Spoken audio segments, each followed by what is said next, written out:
కాంగ్రెస్ నేత ఎమ్మెల్సీ జీవన్ రెడ్డి రాజీనామాపై వెనక్కి తగ్గినట్లు సమాచారం. జీవన్ రెడ్డితో సోమవారం డిప్యూటీ సీఎం బట్టి విక్రమార్క, మంత్రి శ్రీధర్ బాబు ఏకాంతంగా చర్చలను జరిపారు. సీఎం రేవంత్ రెడ్డి రేపు హైదరాబాద్ వచ్చిన తర్వాత మాట్లాడి, ఏ నిర్ణయం తీసుకున్నా మీ ఇష్టం, అప్పటిదాకా మా మాట వినాలని శ్రీధర్ బాబు, బట్టి విక్రమార్క కోరినట్లు సమాచారం. తర్వాత party general secretary KC Venugopal తో డిప్యూటీ సీఎం బట్టి విక్రమార్క ఫోన్లో మాట్లాడించారు. కేసీతో ఫోన్లో మాట్లాడిన తర్వాత జీవన్ రెడ్డి వెనక్కి తగ్గినట్లు తెలుస్తోంది. అయితే జీవన్ రెడ్డికి కేసీ వేణుగోపాల్ మంత్రి పదవి ఆఫర్ చేసినట్లుగా వార్తలు వినిపిస్తున్నాయి.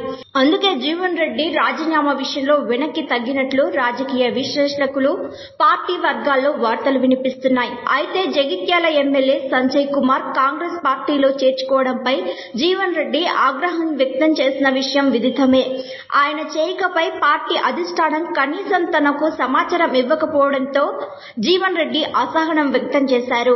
ఈ నేపథ్యంలో తన ఎమ్మెల్సీ పదవికి రాజీనామా చేస్తానని ఆయన స్పష్టం చేశారు. అయితే 2014లో జీవన్ రెడ్డి చేతిలో ఓడిపోయిన సంజయ్ ఆ తర్వాత జరిగిన 2018, 2023 ఎన్నికల్లో ఆయనపై విజయం సాధించిన విషయం తెలిసిందే. మరిన్ని ట్రెండింగ్ వీడియోల కోసం న్యూస్ 18 తెలుగు ఛానల్ను సబ్స్క్రైబ్ చేసుకోండి.